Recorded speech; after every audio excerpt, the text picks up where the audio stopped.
여러분 안녕하세요. 이제 세계지리에 대해서 여러분한테 어떻게 공부하면 좋을지, 제가 세계지를 선택해도 되는지 그런 것도 좀 알려드리고 선생님의 세계지리 수업은 어떻게 진행하는지 그걸 좀 말씀드리고자 합니다. 자, 제일 첫 번째, 세계지라는 과목은 어떠한 과목이냐? 자, 이 과목은 굉장히 오래전부터 존재했던 과목입니다. 근데 이제 세계지라는 과목은 한국지리라는 과목하고 좀 비교해 볼 때는 아무래도 좀 광범위하죠. 광범위하다 보니까 아이들이 이제 깊은 지식 그런 걸 요구하지는 않습니다. 그리고 또 하나 이제 세계지를 공부할 때 아이들이 많이 걱정하는 점. 우리가 지도를 잘 못 보는데, 도대체 미국의 수도가 어딘지도 잘 모르는데 과연 해도 될까요? 상관없습니다. 세계지리에서 공부를 할 때는 기본적인 이제 원리를 알려주는 경우가 많고요. 단편적인 지식으로 이 나라의 수도나 이 나라의 특징은 뭐냐 이런 문제를 많이 내지는 않습니다. 그러면 이제 세계지라는 과목은 어떤 친구들이 공부하면 좋을까? 이런 것을 한번 같이 생각해 보겠습니다. 세계지리는 물론 상식이 풍부하면 유리합니다. 내가 여행을 좀 많이 다녀봤어요. 그래서 이 나라에 갔더니 어떠한 음식 문화가 유명하고 이 나라에는 어떠한 축제가 있고 이걸 물론 본인이 경험을 통해서 알아서 푸는 친구도 있을 거예요. 그러나 그런 부분은 앞으로도 이제 충분히 선생님하고 수업을 통해서 해결해 나갈 수 있는 부분이기에 나는 바다 건너 한 번도 가본 적이 없다. 이런 친구가 과연 세계지리하면 안 된다. 그런 건 아닙니다. 그래서 세계지리는 좀 깊게 들어가기보다는 넓은 나라에 대해서 기본적인 원리, 이유 이런 걸 공부하는 과목이 맞습니다. 세계지리라는 과목을 그럼 저는 공부할 때요. 한국지리라는 과목에 비해서는 어떻게 다를까요? 저희 학교에서는 한국지리를 가르쳤는데 세계지리를 가르쳐주지 않았어요. 저 선택해도 될까요? 상관없습니다. 한국지리라는 과목의 난이도를 100이라고 생각해 볼 때 세계지리라는 과목의 난이도는 70 정도밖에 안 된다라고도 표현할 수 있습니다. 물론 세계지리 문제에서 가장 아이들이 부담스러워하고 힘들어하는 부분 중에 하나는 앞에 자연지리 파트예요. 그래서 이 나라의 기후가 어떠한 특징을 가지기 때문에 어떠한 농업을 한다. 어떠한 공업이 발달되어 있는 나라다. 이 나라의 관광은 어떠한 부분이 있겠다. 이런 걸 알아야겠죠. 그래서 양적으로 봤을 땐 자연지리 부분이 30%밖에 안 되지만 세지를 공부하는 데 있어서는 50% 이상입니다.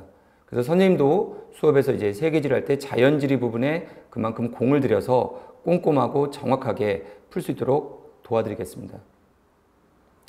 선생님의 세계지리 수업에서 그럼 가장 다른 점은 무엇이냐?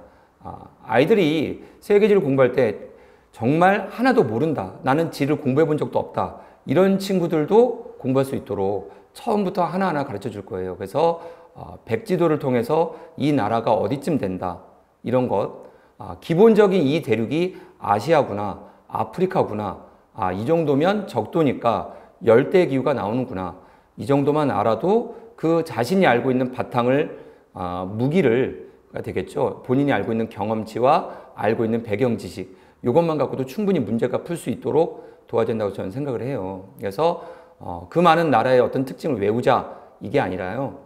본인이 알고 있는 거는 요 정도까지라는 거 그걸 저에게 얘기를 해주시면 선생님은 수업 중에 이러니까 이러지 않을까라고 대화법이죠. 이렇게 통해서 여러분이 하나하나 알아갈 수 있도록 하고 물론 세계지라는 과목은 좀 문제를 많이 풀어봐야 돼요. 그래서 문제를 풀 때 아무 의미 없이 문제를 풀자는 게 아니라 정해져 있는 문제 주제들이 좀 있습니다. 세계지리에는.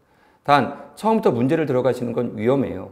기본적인 개념, 용어, 변형할 수 있는 표현 그리고 이제 그래프 문제도 조금씩 나오는데 너무 이제 겁낼 건 없습니다. 그래서 아주 어려운 경제와 같은 그런 그래프가 나오는 건 아니니까 이것의 흐름 정도 파악할 수 있게 그런 걸 주로 도와드리려고 해요. 그래서 제일 여러분에게 원하는 건 첫 번째 개념 공부를 할 땐 좀 지루할 수도 있고 힘들 수도 있지만 충실히 해나가자. 그 다음 문제를 풀 때는 이 주제가 뭐구나라는 걸 알자. 그리고 제일 중요시하는 부분이 하나 있어요. 성실성입니다. 수업 시간에 결코 지각을 하거나 내가 이걸 잘 모르는데도 불구하고 덤벙거리면서 대충 알지 않을까 이렇게 넘어가는 건 선생님은 용납이 안 돼요. 그래서 수업 시간에 종종 테스트를 통해서 여러분이 어느 정도 수준인지도 파악을 하겠지만 본인도 난 이게 좀 궁금하다 잘 모르는 게 있다 그러면 결코 그걸 건성으로 넘어가는 법 없이 꼭 선생님에게 질문해 줬으면 좋겠습니다. 그러면 12주 정도에 걸쳐서 우리는 세계지리 개념 공부를 하게 될 텐데 결코 짧은 기간은 아니에요. 그 기간 동안에 충분히 충실히 복습까지 겸해서 여러분 세지 개념을 완성하고 그 다음 심화 과정으로 같이 공부를 한번 해보도록 하겠습니다. 자, 그러면 수능 만점까지 다 같이 화이팅!